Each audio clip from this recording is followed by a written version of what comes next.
ഈ ചെക്കൻ ഇതെന്താ ചെയ്തത്? മുഴുവനും തട്ടിമറിച്ചു.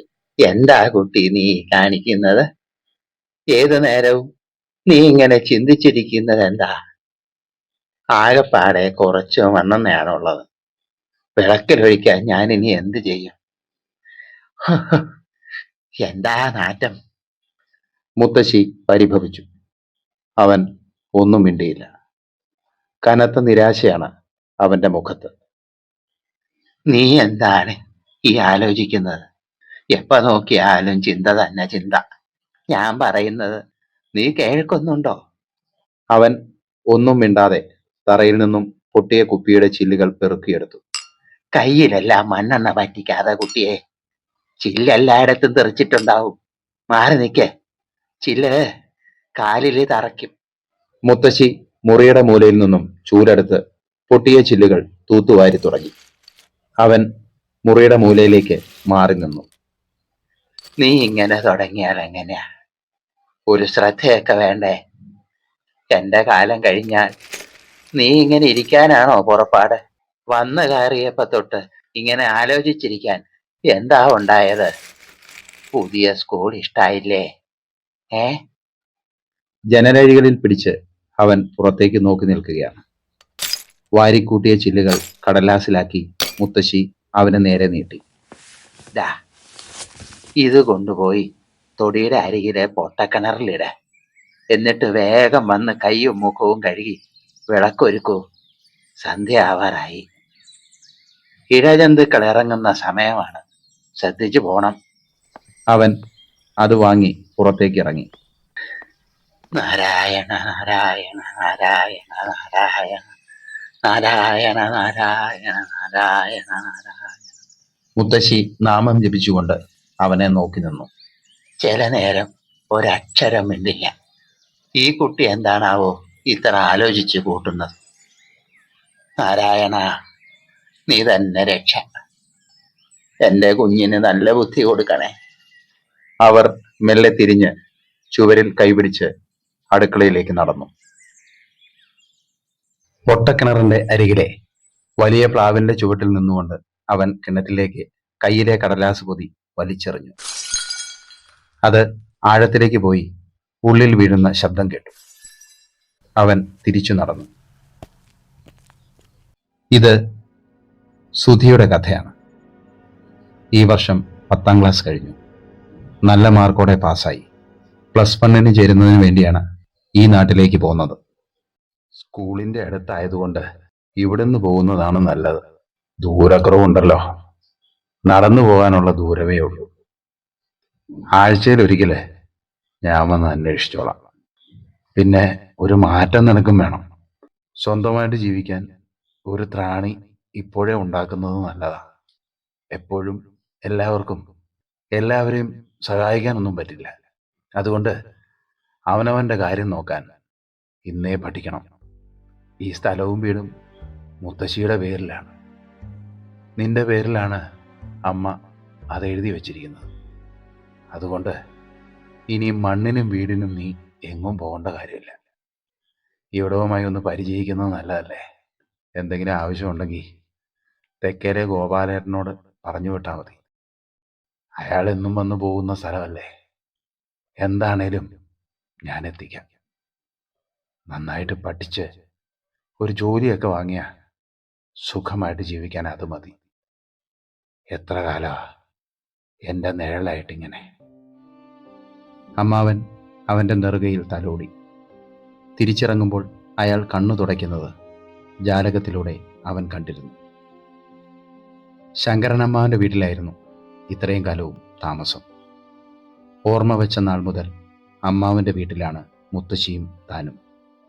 അമ്മാവൻ്റെ വീട്ടിൽ അവർ ഒരധികപ്പറ്റായിരുന്നു. സുശീലാമ്മയുടെ ഒരിക്കലും തെളിയാത്ത മുഖം അത് വിളിച്ചു പറയുന്നുണ്ടായിരുന്നു.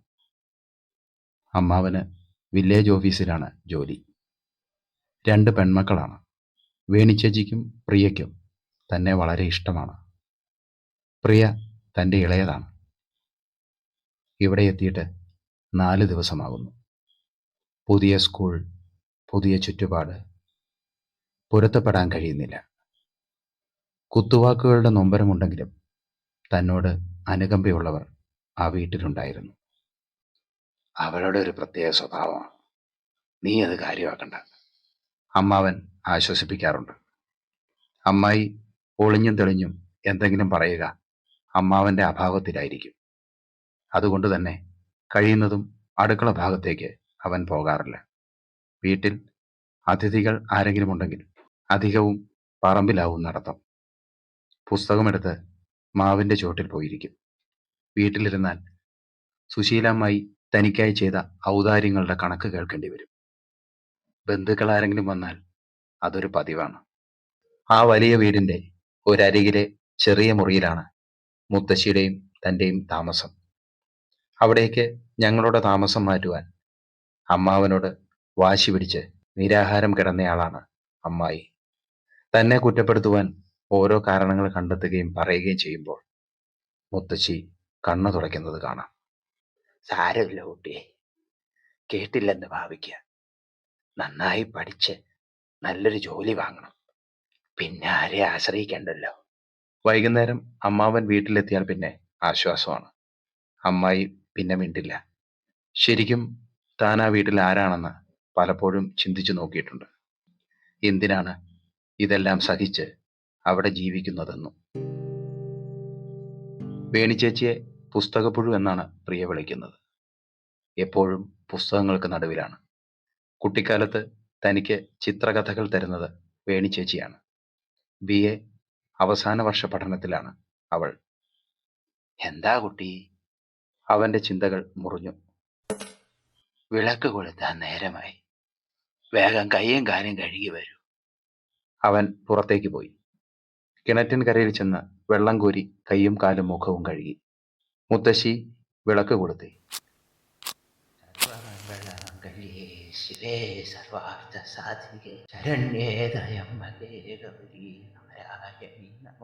ശ്ലോകങ്ങൾ പതിവ് മുറയ്ക്ക് ജപിച്ചുകൊണ്ടിരുന്നു.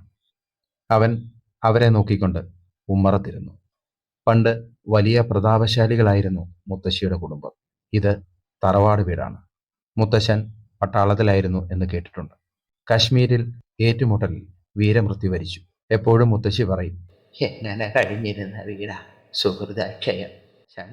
പറമ്പും വീടും നോക്കാൻ ഇത്ര നാളും ഒരാളെ ഏൽപ്പിച്ചിരുന്നു. താൻ ആദ്യമായിട്ടാണ് ഇവിടെ വരുന്നത്.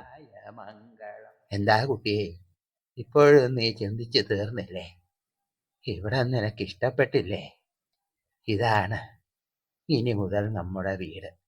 മുമ്പേ ഇങ്ങോട്ട് പോരേണ്ടതായിരുന്നു. ഞാൻ പല പ്രാവശ്യം പറഞ്ഞെങ്കിലും അവൻ സമ്മതിച്ചില്ല. ഇവിടെ കറണ്ടില്ല, അയൽവക്കത്ത് ആരുമില്ല എന്നൊക്കെയായിരുന്നു അവൻ്റെ ന്യായം. പിന്നെ നിനക്കൊരു തിരിച്ചറിവാകട്ടെ എന്ന് ഞാനും കരുതി. അതുകൊണ്ടാ സുശീലയുടെ കുറ്റപ്പെടുത്തൽ ഇത്രയും വർഷം സഹിക്കേണ്ടി വന്നത്. ഇപ്പോൾ അവളുടെ ആധി തീർന്നിട്ടുണ്ടാവും. അവൻ മുത്തശ്ശിയുടെ അരികിലിരുന്നു. പതിയെ മടിയിൽ തലവെച്ചു കിടന്നു. കൈക്കുഞ്ഞായ നിന്നെയും കൊണ്ട് അവിടെ ചെന്ന് കയറിയ ദിവസം അവളുടെ മുഖം ഇരുണ്ടതാണ്. വർഷങ്ങൾക്ക് ശേഷം ഇപ്പോൾ അത് തെളിഞ്ഞിട്ടുണ്ടാവും. സുശീല എന്നോട് പരിഭവിച്ചാൽ തെറ്റില്ല, പക്ഷേ നീ എന്ത് ചെയ്തിട്ടാ? നമ്മൾ എന്തിനാ മുത്തശ്ശി അവിടെ പോയത്? ചോദ്യം അവസാനിച്ചതും അവരുടെ വരണ്ട കണ്ണുകൾ പതിവ് പോലെ നിറഞ്ഞു. വിദൂരതയിലേക്ക് കണ്ണു നട്ട് അവർ അവന്റെ മുടിയിൽ തലോടിക്കൊണ്ടിരുന്നു. നിലവിളക്കിന് ചുറ്റും ചെറിയ പ്രാണികൾ വട്ടമിട്ട് പറക്കുന്നത് നോക്കി അവൻ കിടന്നു.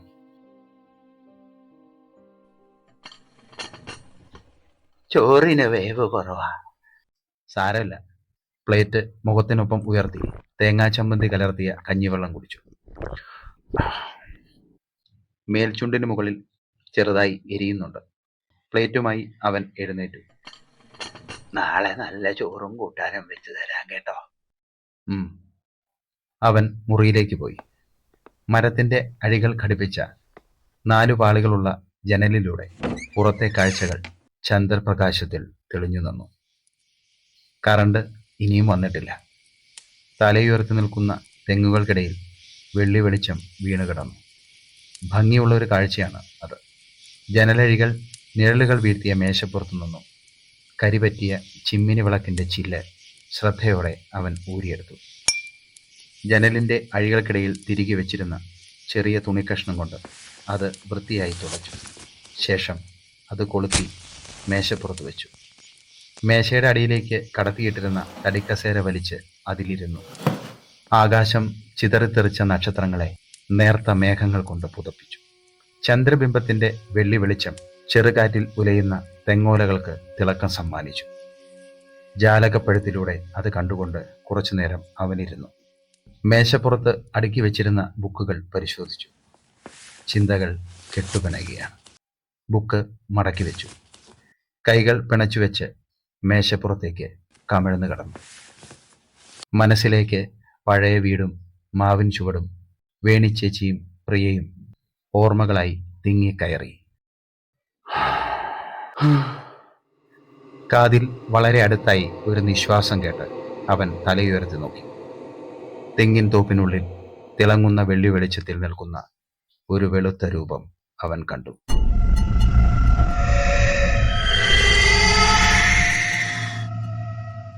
തൻ്റെ നേർക്ക് നോക്കി നിൽക്കുകയാണ് മുടിയഴിച്ചിട്ട ആ രൂപം. അത് തൻ്റെ അടുത്തേക്ക് ഒഴുകി വരികയാണ്. അവനെ നോക്കി ചിരിച്ചുകൊണ്ട് ആ രൂപം ജനലിൻ്റെ അരികിലെത്തി. കുട്ടി, അവൻ ഞെട്ടിയുണർന്നു. അടുത്ത് മുത്തശ്ശിയുണ്ട്. നീ വീണ്ടും മണ്ണെണ്ണ മറച്ചോ? ഇല്ല. പിന്നെ എന്താ ഇവിടെയൊക്കെ മണ്ണെണ്ണയുടെ ഗന്ധം? അവൻ മൂക്ക് വിടർത്തി പിടിച്ചു. ശരിയാണ്, മണ്ണെണ്ണയുടെ ഗന്ധം അവിടെ നിറഞ്ഞിരിക്കുന്നു. നേരത്തെ മണ്ണെണ്ണ മറിഞ്ഞു വീണില്ലേ, അതിൻ്റെ ആയിരിക്കും. വിളക്ക് കൊളുത്തി വെച്ച് ഇങ്ങനെ കിടന്നുറങ്ങരുതെന്ന് എത്ര പ്രാവശ്യം പറഞ്ഞാലും കേൾക്കില്ല. എന്തേ നീ വീണ്ടും വീണ്ടും ഇങ്ങനെ തന്നെ ചെയ്യുന്നത്? ഉറങ്ങിപ്പോയി. ഉറക്കത്തിൽ ഇത് തട്ടി മറിച്ചാലോ?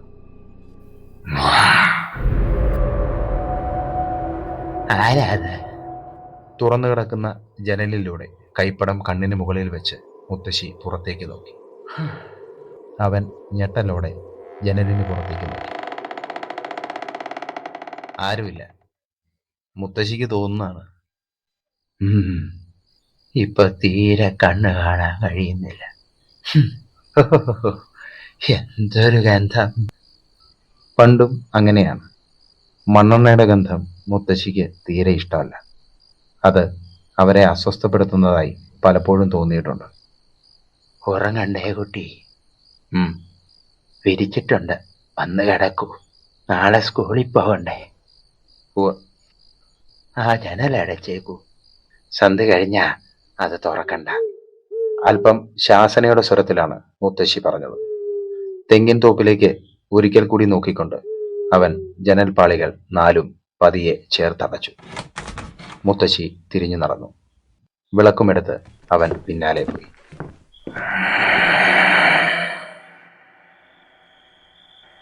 കട്ടിലിന്റെ അരികിലുള്ള ചെറിയ മേശയിൽ വിളക്ക് വെച്ച് അതിനടുത്തായി തീപ്പെട്ടി കരുതി.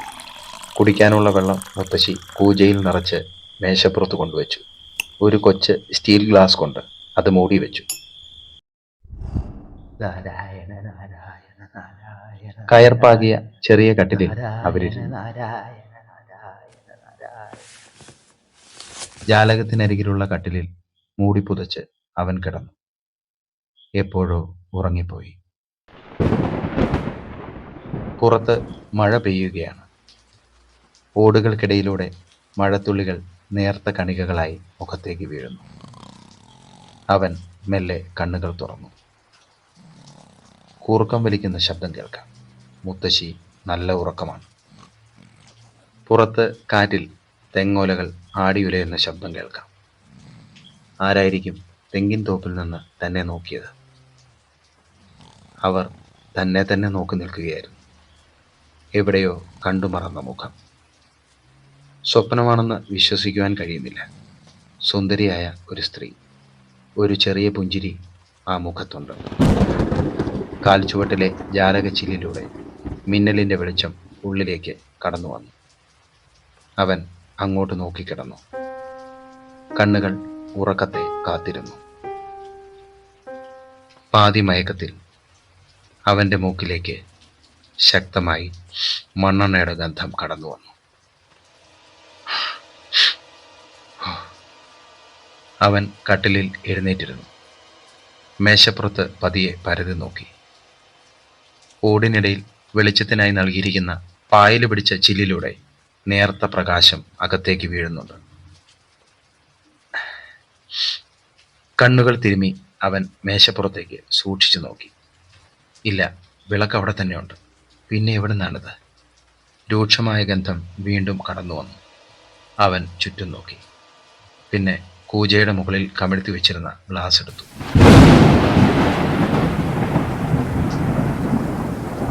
മിന്നലിന്റെ വെളിച്ചത്തിൽ ജനൽ ചില്ലിനപ്പുറത്ത് പാറിപ്പറക്കുന്ന മുടിയിഴകളുമായി ഒരു നിഴൽ നിൽക്കുന്നത് അവൻ കണ്ടു.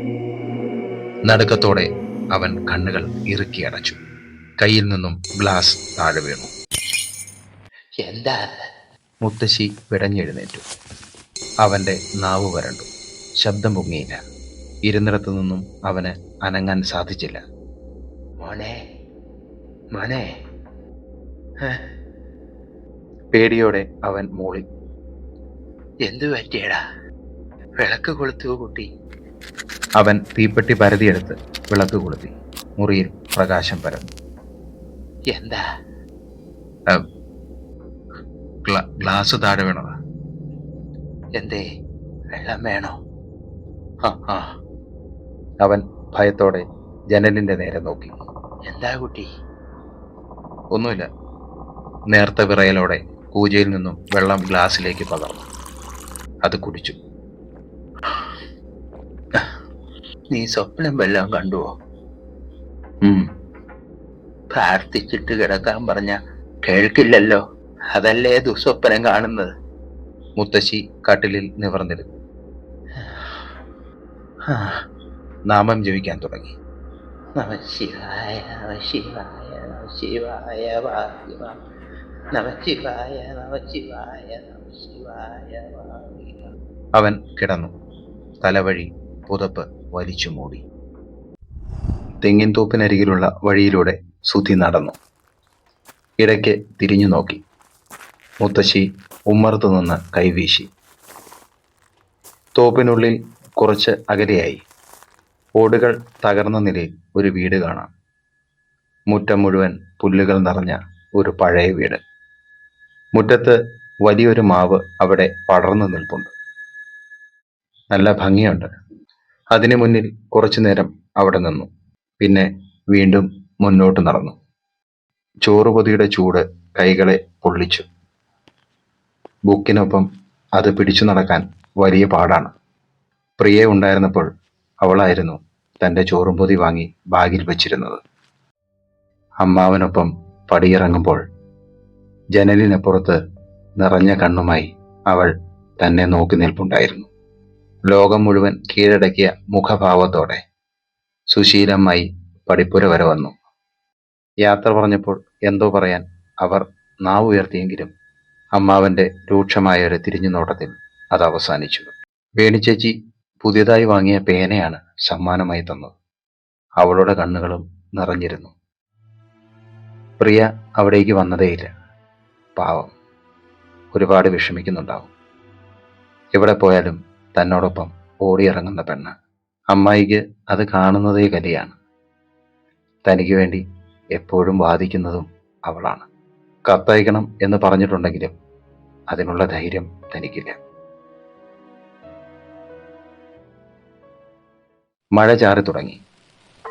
സ്കൂളിലെ ബെല്ലടിക്കുന്ന ശബ്ദം കേട്ടു. ബുക്കുകൾ തലയ്ക്ക് മേലെ ചൂടി അവൻ ഓടി ക്ലാസ്സിലെത്തി. ചുറ്റുമുള്ളവരാരും തനിക്ക് പരിചയമുള്ളവരല്ല. പിന്നിലെ ബെഞ്ചിന്റെ അരികിൽ അവനെത്തി. ഞാൻ വിജയ്, എന്നാ പേര്? അവനു വേണ്ടി ഇടമൊരുക്കി ഒതുങ്ങിയിരുന്നു കൊണ്ട് ഒരുവൻ ചോദിച്ചു. സുധി. അവൻ ബെഞ്ചിനരികിലായി ഇരുന്നു. ബെഞ്ച് ചെറുതായി ഞരങ്ങി. പെട്ടെന്ന് ക്ലാസ് റൂം നിശബ്ദമായി. വാതിലിൽ നിന്നും അധ്യാപകൻ ക്ലാസ്സിലേക്ക് കടന്നു വന്നു. Good morning. അറ്റൻഡൻസ് രജിസ്റ്റർ മേശപ്പുറത്ത് മടക്കി വെച്ച് മുഖത്തെ കണ്ണട കയറ്റി വെച്ച് അദ്ദേഹം സ്വയം പരിചയപ്പെടുത്തി. ഞാൻ നന്ദകുമാർ. മലയാളമാണ് എൻ്റെ വിഷയം. ആദ്യം നമുക്ക് ഓരോരുത്തരെയായിട്ടൊന്ന് പരിചയപ്പെടാം. സുധിയുടെ നെഞ്ചിടിപ്പ് വർദ്ധിച്ചു. അതെ, പുതിയ സ്കൂളിൽ താൻ ഭയപ്പെട്ട ആ നിമിഷം. ഓരോരുത്തരെയായി പരിചയപ്പെട്ട് മാഷ് അടുത്തടുത്ത് വരികയാണ്. പറയൂ, എന്താ പേര്? സുധി. അവൻ എഴുന്നേറ്റ് നിന്നു. അച്ഛൻ്റെ പേരെന്താ? കുറച്ചു നേരം മടിച്ചു നിന്ന് അവൻ പതിയെ പറഞ്ഞു. ശങ്കരൻ. ഉം. അമ്മയുടെ പേര് എന്താ? സുശീല. സുശീല, നല്ല പേര്. ഹ, നല്ല ശീലമുള്ളവൾ എന്നാണ് അതിൻ്റെ അർത്ഥം. കേട്ടോ? ഇരിക്കൂ. മാഷ് മടങ്ങിപ്പോയി. അച്ഛനെയും അമ്മയെയും തനിക്കറിയില്ല. അവർ ആരാണെന്നോ എവിടെയാണെന്നോ തനിക്കറിയില്ല. ഒരിക്കൽ താൻ ധൈര്യം സംഭരിച്ച് അമ്മാവനോട് ചോദിച്ചതാണ് അച്ഛൻ്റെ പേര്. നിറഞ്ഞ കണ്ണ് തുടച്ചുകൊണ്ട് അന്ന് അദ്ദേഹം പറഞ്ഞു, ഇല്ല, അങ്ങനെ ഒരാളില്ല. അവൻ്റെ പേര് പോലും നീ അറിയണ്ട. ഞാനത് പറയില്ല. അതറിയാൻ വേണ്ട. ചത്തുപോയി. ഇനി ഉണ്ടെങ്കിൽ തന്നെ അങ്ങനെ ഒരുത്തനെ നിനക്ക് ആവശ്യമില്ല. നിനക്ക് ഞാനാണ് അച്ഛൻ. ഇനി ആര് ചോദിച്ചാലും എൻ്റെയും സുശീലയുടെയും പേര് പറഞ്ഞാൽ മതി. മനസ്സിലായോ? മനസ്സിലായോ? മനസ്സിലായോ? ശങ്കരനമ്മാവൻ പറഞ്ഞത് കേട്ട മുത്തശ്ശി നിറകണ്ണുകളോടെയിരുന്നു. സുശീലമായി മുഖം വെട്ടിച്ച് കടന്നുപോയി. അച്ഛൻ്റെ സ്ഥാനമാണ് അവന്. അവൻ പറഞ്ഞതനുസരിക്കുക, കേട്ടോ? മുത്തശ്ശി പറഞ്ഞത് അക്ഷരം പ്രതി താൻ ഇപ്പോഴും അനുസരിക്കുകയാണ്. പിന്നീട് ഒരിക്കലും താൻ ആരോടും അത് ചോദിച്ചിട്ടില്ല. ആരും തന്നോട് അവരെക്കുറിച്ച് പറഞ്ഞിട്ടുമില്ല. ക്രമേണ അവരെ താൻ മറന്നു എന്നതാണ് സത്യം. അതിന് ഓർക്കാനും ഒന്നും തന്നെ ഇല്ലല്ലോ. നന്ദൻ മാഷ് സംസാരിച്ചു തുടങ്ങി. കിനാവ് എന്ന യൂണിറ്റാണ് നമുക്ക് ആദ്യം പഠിക്കാനുള്ളത്. സ്വപ്നമെന്നും ഇതിനർത്ഥമുണ്ട്. സ്വപ്നങ്ങളാണ് നമ്മളെ ജീവിക്കാൻ പ്രേരിപ്പിക്കുന്നത്. എന്താണ് സ്വപ്നം കാണുവാണോ? സുധി ചിന്തയിൽ നിന്നും ഉണർന്നു. ക്ലാസ്സിൽ കൂട്ടച്ചിരി മുഴങ്ങി. ഇവിടെ ശ്രദ്ധിച്ചിരിക്കൂ കേട്ടോ. നമുക്ക് പഠിക്കാൻ സന്ദർശനം എന്നൊരു കവിതയുണ്ട്. പ്രണയമാണ് ഇതിവൃത്തം. ജീവിതത്തിൽ പ്രണയത്തിന് വലിയ സ്ഥാനമുണ്ട്. പ്രണയമില്ലാത്തവര് മനുഷ്യരാണോ? പ്രണയവും വിരഹവും ഉൾക്കൊണ്ട ഒരു കവിതയാണ് സന്ദർശനം.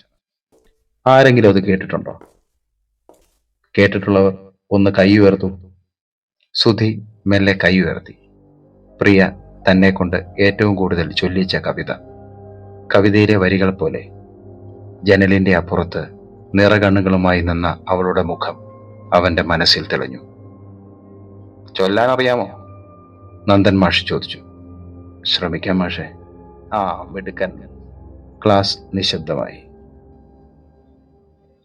അധിക നേരമായി സന്ദർശകർക്കുള്ള മുറിയിൽ മൗനം കുടിച്ചിരിക്കുന്നു നാം. ജനലിനപ്പുറം ജീവിതം പോലെ ഈ പകൽ വെളിച്ചം പൊലിഞ്ഞു പോകുന്നതും. ചിറകു പൂട്ടുവാൻ കൂട്ടിലേക്കോർമ്മ തൻ കിടികളൊക്കെ പറന്നു പോകുന്നതും. ഒരു നിമിഷം മറന്നോ പരസ്പരം, മിഴികളിൽ നമ്മൾ നഷ്ടപ്പെടുന്നുവോ? മുറുകിയോ നെഞ്ചിടിപ്പിന്റെ താളവും.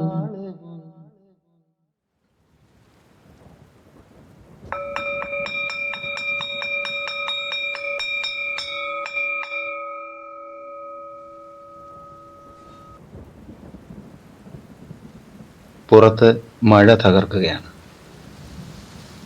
നന്നായിരുന്നു കവിത ചൊല്ലിയത്. കൂടെ എടുത്തില്ലേ? ഇല്ല സാർ, മറന്നു. എന്നോടൊപ്പം പോന്നോളൂ. വേണ്ട സാർ, വീട് ഇവിടെ അടുത്തല്ലേ. ഞാൻ മഴ കഴിഞ്ഞ് പോയിക്കോളാം. നന്ദൻ മാഷ് മഴയിലേക്ക് കുട നിവർത്തി ഇറങ്ങി നടന്നു. സമയം കടന്നുപോയി. ഇവിടെ പുതിയ ആളാ? അതെ, പ്യൂൺ ദിവാകരൻ അവനെ നോക്കി ചിരിച്ചു. എവിടെയാ താമസം? ഇവിടെ അടുത്താണ്. ആണോ? ആ. വീട്ടുപേരെന്താ? ആ, മേടയ്ക്കൽ. ആഹാ. ഞങ്ങളുടെ പറമ്പിന് അതിരിലാണ് നിങ്ങൾ താമസിക്കുന്നത്. തെങ്ങിൻ തോപ്പിനടുത്ത്.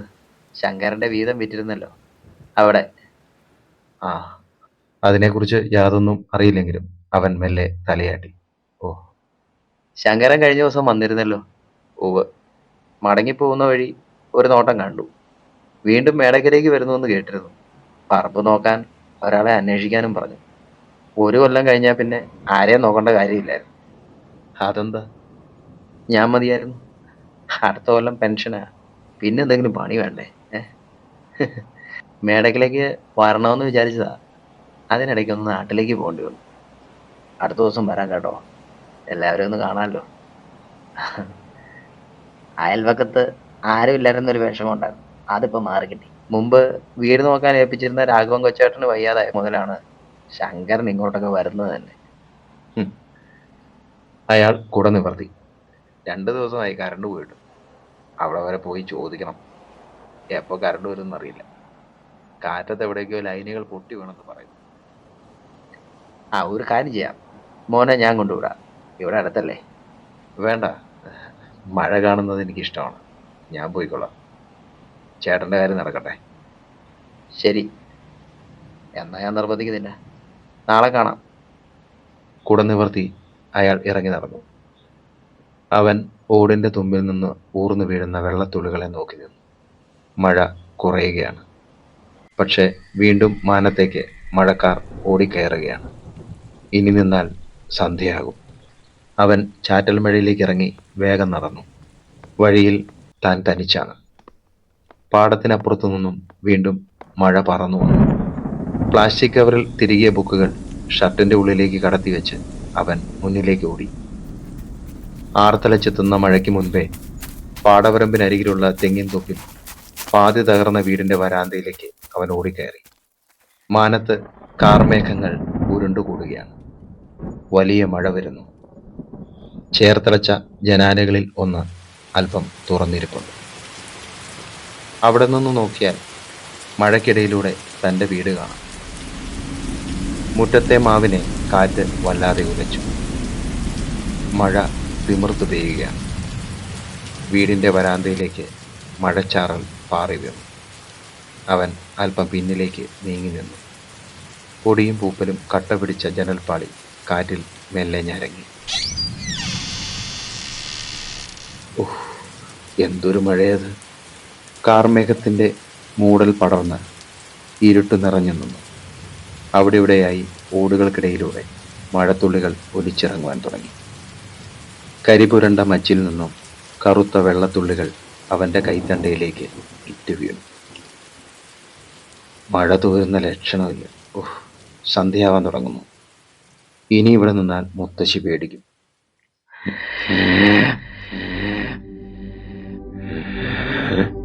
അവൻ തിരിഞ്ഞു നോക്കി. പൂർണ്ണമായി അടഞ്ഞിട്ടില്ലാത്ത ജനലിന്റെ അപ്പുറത്ത് ഒരു നിഴൽ അനങ്ങിയതുപോലെ.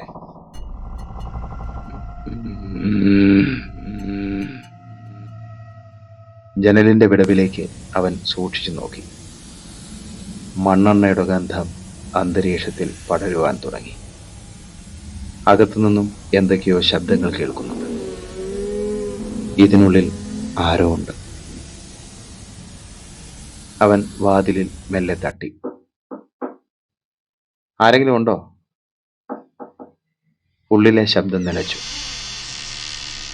ജനൽപ്പാളി മെല്ലെ ഞരങ്ങി. അതിൻ്റെ അരികിലേക്ക് അവൻ നീങ്ങി നിന്നു. അത് മെല്ലെ തുറന്നു. ഏയ്, ഇവിടെ ആരെങ്കിലും ഉണ്ടോ? പേടിക്കണ്ട, തൊട്ടടുത്ത വീട്ടിലെയാ. വല്ലാത്ത മഴ. ഒരു കുട തരാമോ? പ്രതികരണമൊന്നുമില്ല. ജനലിലൂടെ ഉള്ളിലേക്ക് സൂക്ഷിച്ചു നോക്കി. കനത്ത ഇരുട്ടിൽ എതിർവശത്ത് ഇരുണ്ട ഒരു വാതിൽ കാണാം. അവിടെ ആരോ നിൽക്കുന്നുണ്ട്. അവൻ കണ്ണുകൾ ചിമ്മി വീണ്ടും നോക്കി.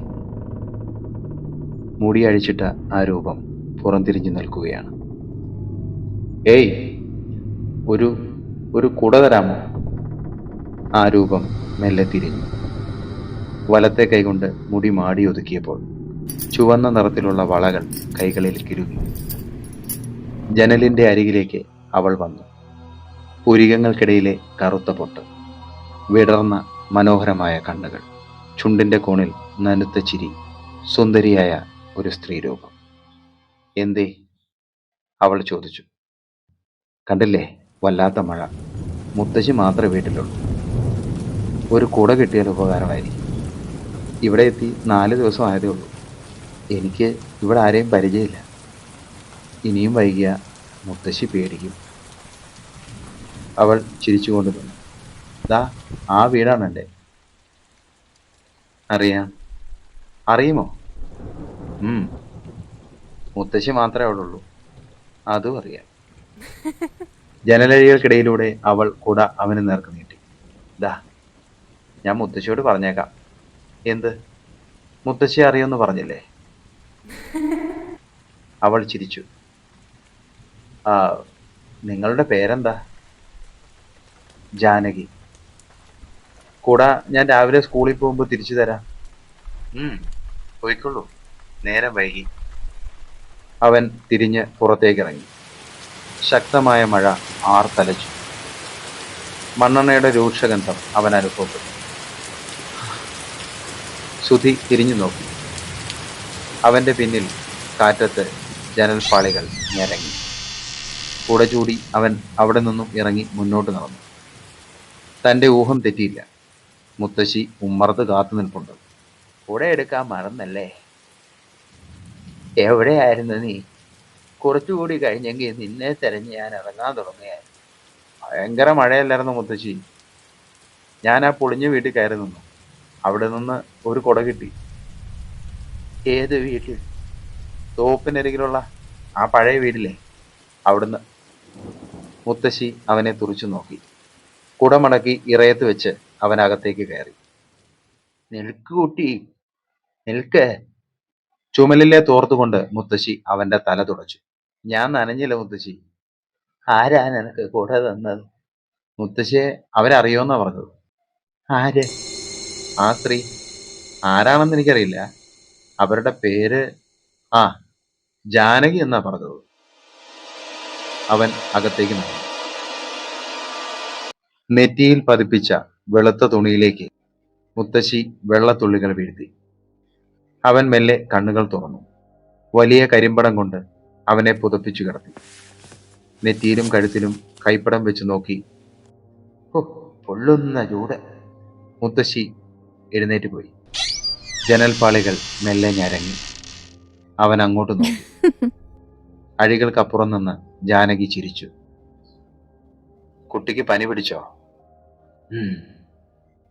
ആരാണ് ഈ പ്രിയ? അവൻ ചിരിക്കാൻ ശ്രമിച്ചു. എപ്പോ വന്നു? കുറെ നേരമായി. മുത്തശ്ശിയെ കണ്ടോ? കണ്ടല്ലോ. പറയൂ, ആരാ പ്രിയ? ശങ്കരനമ്മാവന്റെ മോള. എന്നെ വലിയ കാര്യ. പാവ. അല്ല, ഇതെങ്ങനെ മനസ്സിലായി? പ്രിയ എങ്ങനെ അറിഞ്ഞു ആ പേര്? കുട്ടി കുറെ നേരമായി ഉറക്കത്തിൽ പേര് പറയാൻ തുടങ്ങിയിട്ട്. എന്തേ, അത്രയ്ക്ക് ഇഷ്ടമാണോ അവളെ? പാവ. വിശേഷ ദിവസങ്ങളിൽ എന്തുണ്ടാക്കിയാലും അമ്മായി എനിക്ക് തരാറില്ല. പക്ഷെ അവളുടെ പങ്കിൽ നിന്ന് പലഹാരങ്ങൾ എന്തായാലും ഒരു ഭാഗം മാറ്റി വെച്ചിരുന്നു എനിക്ക് തരാൻ. ബന്ധുക്കൾ വരുന്ന ദിവസം പറമ്പിലെ മാവിൻചോട്ടിലായിരുന്നു എൻ്റെ താവളം. ഇല്ലെങ്കിൽ അവരുടെ മുമ്പിൽ വെച്ച് എന്നെയും മുത്തശ്ശിയും നോക്കാൻ അമ്മാവൻ ചെലവഴിക്കുന്ന പണത്തിന്റെ കണക്ക് മുഴുവൻ പറയും. അതെല്ലാം കേൾക്കണം. ദേഷ്യം തോന്നാറുണ്ടോ അവരോട്? ഇല്ല. അതെന്താ? അങ്ങനെയൊന്നും തോന്നാൻ പാടില്ല. അച്ഛനും അമ്മയും ഇല്ലാത്ത എനിക്ക് അവരെ ഉണ്ടായിരുന്നുള്ളൂ. ഇപ്പോഴെന്താ ഇങ്ങോട്ട് പോകുന്നത്? വേണിച്ചേച്ചിക്ക് കല്യാണമൊക്കെ വരുമ്പോൾ പുതിയ ബന്ധുക്കളും സ്വന്തക്കാരും ഒക്കെ വരില്ലേ? അപ്പോ ഞാനും മുത്തശ്ശിയും അവിടെ അധികപ്പറ്റാവും. പിന്നെ അവരോടൊക്കെ പറയണ്ടേ ഞങ്ങൾ ആരാണ്? അത് പേടിച്ചിട്ടാണ് അമ്മായി ഇതൊക്കെ പറയുന്നതെന്ന് എനിക്കറിയാം. ഇപ്പൊ ചേച്ചിക്ക് ആലോചനകളൊക്കെ വരുന്നുണ്ട്. അതുകൊണ്ടാ തറവാട്ടിലേക്ക് തിരിച്ചു പോരാൻ മുത്തശ്ശി പറഞ്ഞത്. ശങ്കരനമ്മാവൻ ആദ്യം സമ്മതിച്ചില്ല. മുത്തശ്ശി ശാഠ്യം പിടിച്ചു. അങ്ങനെയാണ് ഇവിടുത്തെ സ്കൂളിൽ അഡ്മിഷൻ വാങ്ങിയത്. പാവം പ്രിയ, അവൾ ഒരുപാട് വിഷമിക്കുന്നുണ്ട്. അവൾക്ക് എന്നെ ഒരുപാട് ഇഷ്ടമാണ്. എല്ലാവർക്കും അറിയാതെ. അമ്മായിക്ക് ദേഷ്യ. ജാനകി പുഞ്ചിരിച്ചു. കാണാൻ മോഹമുണ്ടോ അവളെ?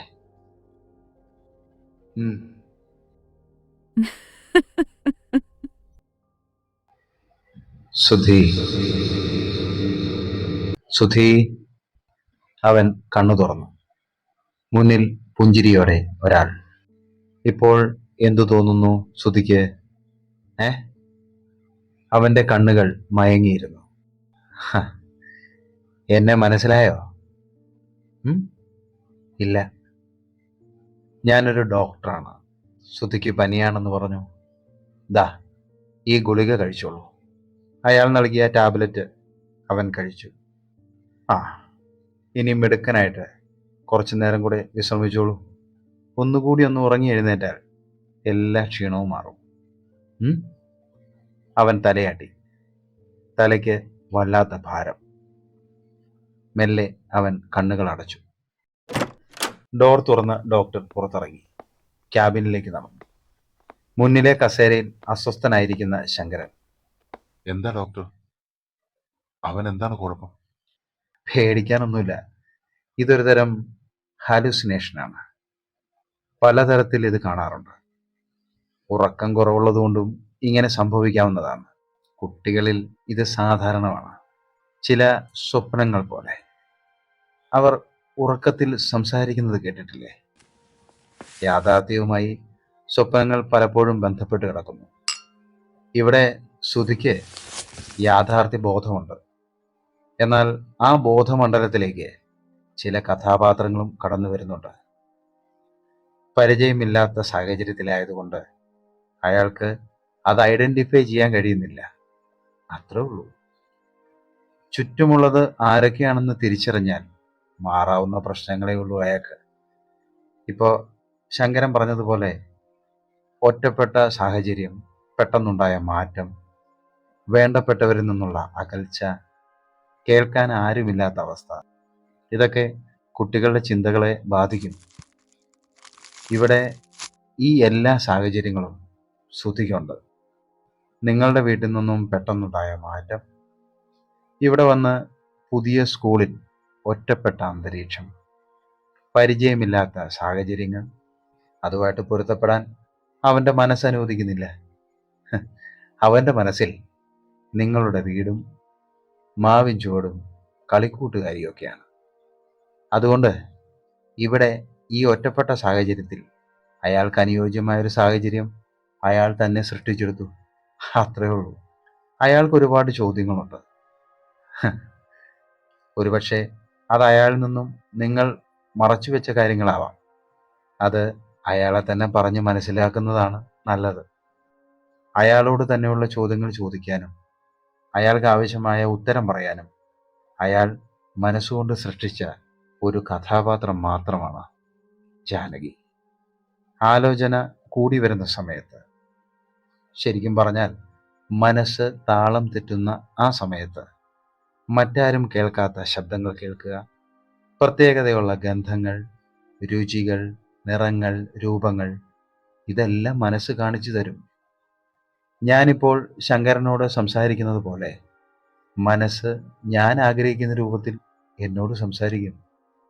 ചോദ്യങ്ങളും ഉത്തരങ്ങളും എൻ്റേത് തന്നെയായിരിക്കും. അങ്ങനെ ഏതോ സാഹചര്യത്തിൽ അവൻ തന്നെ സൃഷ്ടിച്ചെടുത്ത ഒരു കഥാപാത്രമാകാം ജാനകി. സ്വപ്നം കാണുമ്പോൾ നമ്മൾ യാഥാർത്ഥ്യം പോലെ വിചാരിക്കാറില്ലേ?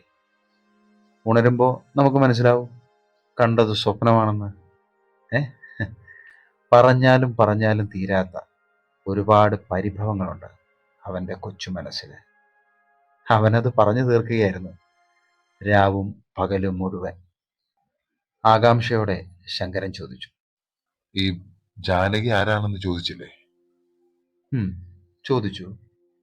ഈ ജാനകി അവന് അയൽപ്പക്കത്തെ വീട്ടിലെ ഒരു സ്ത്രീയാണ്. വായിച്ച പുസ്തകങ്ങളിൽ നിന്നോ, എപ്പോഴെങ്കിലോ കേട്ട പേരുകളിൽ നിന്നോ, കേട്ടറിഞ്ഞ കഥകളിൽ നിന്നോ, എവിടെ നിന്നെങ്കിലും മനസ്സിൽ ആഴത്തിൽ പതിഞ്ഞുപോയ ഒരു കഥാപാത്രമായിരിക്കാം ഈ ജാനകി. ഇതിന് എന്താണ് ഡോക്ടർ പരിഹാരം? ഇതിന് പ്രത്യേകിച്ച് ഒരു ചികിത്സയുടെ ആവശ്യമൊന്നുമില്ല. അവനെ കേൾക്കാനും പൊരുത്തപ്പെടാനും കൂട്ടുകൂടാനും പറ്റിയൊരു സാഹചര്യം ഉണ്ടായാൽ ഇത് മാറും. അതിന് ചിലപ്പോൾ ദിവസങ്ങൾ, ആഴ്ചകൾ ഒക്കെ എടുക്കാം. ചിലപ്പോൾ സ്കൂളിൽ നല്ല സുഹൃത്തുക്കളുണ്ടായാൽ ഇത് മാറാം. അല്ലെങ്കിൽ ഇതെല്ലാം എൻ്റെ തോന്നലുകളാണ് എന്ന് തിരിച്ചറിയുന്ന നിമിഷം ഇത് മാറാം. 2 ദിവസം ഉറക്കമില്ലാത്തതിൻ്റെ ഒരു പ്രശ്നമുണ്ട്. എൻ്റെ നോട്ടത്തിൽ ഇപ്പോൾ അയാൾക്ക് നിലവിൽ പ്രശ്നങ്ങളൊന്നുമില്ല. ഞാൻ കുറച്ച് ടാബ്ലറ്റുകൾ എഴുതിത്തരാം, അത് കൊടുക്കൂ. ഒരാഴ്ച കഴിഞ്ഞ് ഒന്നുകൂടി വരൂ, തീർച്ചയായിട്ടും മാറ്റം ഉണ്ടാവും. ആ, പ്രിയയ്ക്ക് ഇങ്ങോട്ട് വരണമെന്നുണ്ട്. എൻ്റെ കൂടെ വരാൻ വാശി പിടിച്ചു. എന്തായാലും അടുത്ത ദിവസം ഞാൻ വരുമ്പോൾ അവളെ കൊണ്ടുവരാം. അവനോടെ അവൻ വല്ലതും കഴിച്ചോ? കഞ്ഞി കുടിച്ചു, ഗുളികയും കഴിച്ചു, മയക്കത്തിലാ. സുധിയുടെ വീട് ഇതല്ലേ?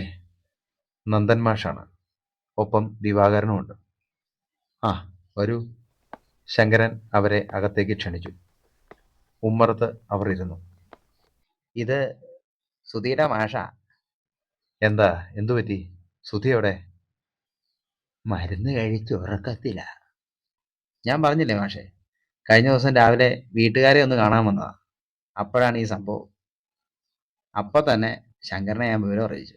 2 ദിവസം മുമ്പത്തെ ആ പെരുമഴയത്ത് കുടയും കൊണ്ട് വരുന്ന പോലെ അവൻ വന്നത്.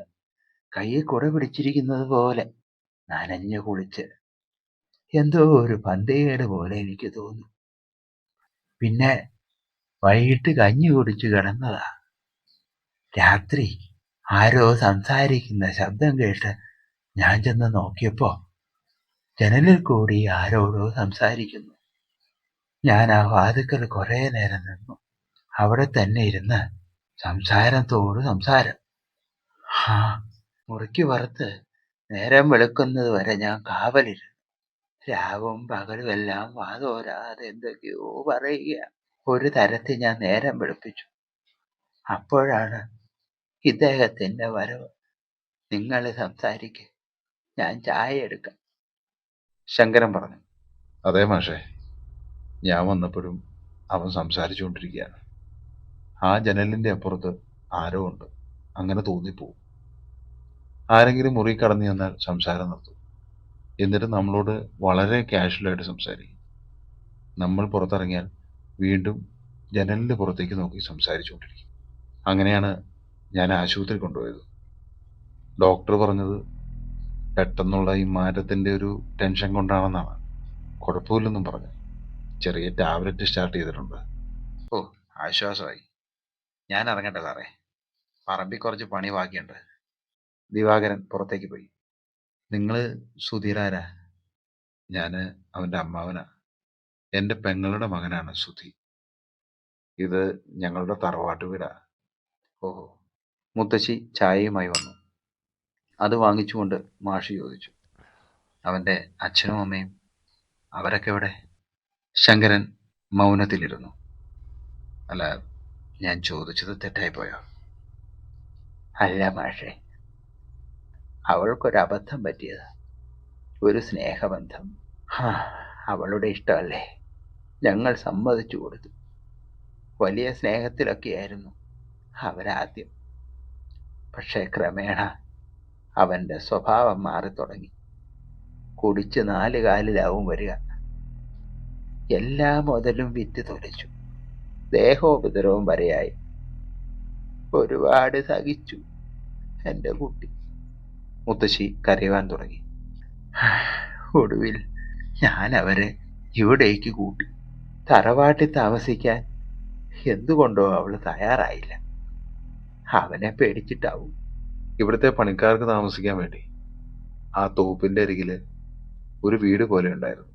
അതിൻ്റെ പണിയൊന്നും പൂർത്തിയായിരുന്നില്ല. അവിടെ താമസിച്ചുകൊള്ളാമെന്ന് അവൾ പറഞ്ഞു. പലപ്പോഴും അവിടെ നിന്ന് അവൻ അവളെ ചീത്ത വിളിക്കുന്നത് കേൾക്കാമായിരുന്നു. ശങ്കരൻകുട്ടി ദൂരേക്ക് നോക്കിയിരുന്നു. ഇവൻ ജനിച്ച് ഒരു 3 മാസം കഷ്ടിയായിട്ടുണ്ടാവും. ഒരു ദിവസം വൈകുന്നേരം എൻ്റെ കുട്ടി ഇവിടെ വന്നു. വിളക്ക് തെളിയിക്കാൻ കുറച്ച് മണ്ണെണ്ണ ചോദിച്ചു. ഈ കുഞ്ഞിനെ എന്നെ ഏൽപ്പിച്ച് ഇപ്പൊ വരാം അമ്മ എന്ന് പറഞ്ഞു പോയതാ. പിന്നെ ഞാൻ കണ്ടത് ദാ ആ വീടിന്റെ ഉള്ളിലൊരു തീകോളമാണ്. ആ ദുഷ്ടൻ അവളെ കത്തിച്ചു കളയുക. ശങ്കരന്റെ കണ്ണുകൾ നിറഞ്ഞൊഴുകി. അമ്മയെ കൊന്ന് അച്ഛൻ ജയിലിൽ പോയി. കൊലപാതകിയുടെ മകൻ. അങ്ങനെ ഒരു മേൽവിലാസം അവന് വേണ്ടെന്ന് ഞാനും തീരുമാനിച്ചു. ഈ കുഞ്ഞ് ഇതൊന്നും അറിയരുതെന്ന് ഞാൻ ആഗ്രഹിച്ചു. അവൻ്റെ ജീവിതത്തെ ഈ ദുരന്തം ബാധിക്കരുതെന്ന് കരുതി. അങ്ങനെയാണ് ഞാനിവരെ എൻ്റെ കൂടെ കൊണ്ടുപോയത്. പക്ഷേ അവിടെയും വിധി അവനെതിരായി, എൻ്റെ ഭാര്യയുടെ രൂപത്തിൽ. കാലം കുറെ പിന്നിട്ടപ്പോൾ ഒരുപാട് മാറ്റങ്ങൾ ഇവിടെ ഉണ്ടായി. ഈ പ്രദേശത്തുണ്ടായിരുന്നവരൊക്കെ പട്ടണങ്ങളിലേക്ക് ചേക്കേറി. പഴയ കഥ എല്ലാവരും മറന്നു. ഇവിടേക്ക് ഒരു മടങ്ങിവരവ് ഞാൻ ആഗ്രഹിച്ചിരുന്നില്ല മാഷെ. പക്ഷേ വിധി വീണ്ടും ഇവിടെ തന്നെ എത്തിച്ചു. ക്ഷമിക്കണം, നിങ്ങൾക്ക് വിഷമമുണ്ടായെന്നറിയാം. ഞാൻ ചോദിച്ചത് തെറ്റായിപ്പോയി. സാരമില്ല മാഷെ. എന്നായാലും അവനറിയണം ഇതെല്ലാം. കുറച്ച് പ്രായവും പക്വതയും കൂടെ ആവുമ്പോൾ ഒരു ദിവസം ഇതെല്ലാം അവനോട് പറയണം. അങ്ങനെ കരുതിയിട്ടുള്ളൂ. അതുവരെ അവൻ്റെ മനസ്സ് വിഷമിപ്പിക്കേണ്ടെന്ന് കരുതി.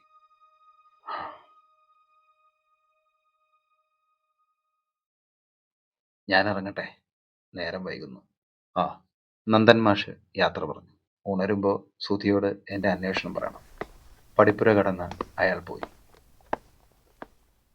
ശങ്കര, മഴ നനഞ്ഞു വന്ന ആ ദിവസം അവൻ ജാനകിയെ കണ്ടിരുന്നു അത്രേ. കറുത്ത പൊട്ടും ചുവന്ന കുപ്പിവളകളും.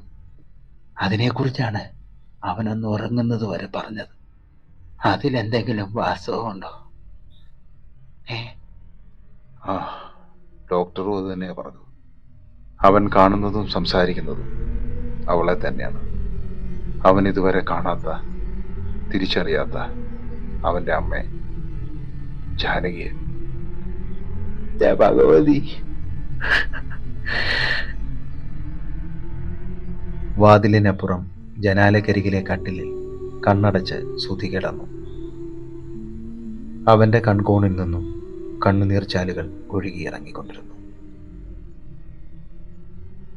മോൻ വിഷമിക്കണ്ട. ജീവിതമാകുമ്പോൾ ഇങ്ങനെ പല പരീക്ഷണങ്ങളും നേരിടണം. ദാ മുത്തശ്ശിയെ കണ്ടില്ലേ? എന്തെല്ലാം ദുരന്തങ്ങൾ ജീവിതത്തിൽ അനുഭവിച്ചു. ഇതെല്ലാം ജീവിത പാഠങ്ങളാണ്. ഓരോ ജീവിതവും ഓരോ പാഠപുസ്തകമാണ്. ആ, ഞാൻ ഇറങ്ങട്ടെ. പടിയിറങ്ങി അയാൾ തിരിഞ്ഞു നിന്നു. ഇനി വരുമ്പോ അവളെ കൂടി കൊണ്ടുവരാം, നിന്റെ പ്രിയ കുട്ടിയെ.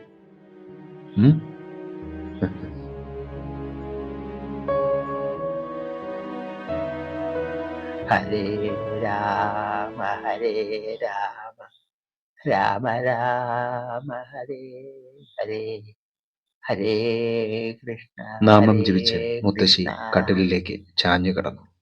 ചിമ്മിനി വിളക്കിന്റെ നാളം ഉയർത്തിവെച്ച് എഴുതി പൂർത്തിയാക്കി പേന അടച്ചു വെച്ചു. മുത്തശ്ശിയുടെ കൂർക്കമ്പലി കേൾക്കാൻ തുടങ്ങി. മുത്തശ്ശി, മുത്തശ്ശി, അവൻ വിളിച്ചു. നല്ല ഉറക്കമാണ്. കൂർക്കമ്പലി താളത്തിൽ നടക്കുന്നുണ്ട്. അവന്റെ ചുണ്ടിൽ ഒരു ചിരി വിടർന്നു.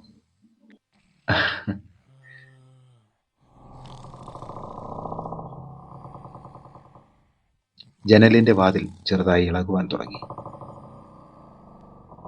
മണ്ണെണ്ണയുടെ ഗന്ധം അവന്റെ മൂക്കിലേക്ക് പടർന്നു കയറി. അമ്മ വന്നിരിക്കുന്നു. അവൻ ശബ്ദമുണ്ടാക്കാതെ എഴുന്നേറ്റു.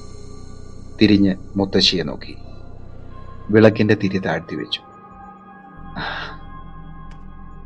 എന്നിട്ട് മെല്ലെ നടന്നു. തെങ്ങിൻ തോപ്പിലേക്ക് തുറക്കുന്ന ജാലകത്തിന്റെ അരികിലേക്ക്.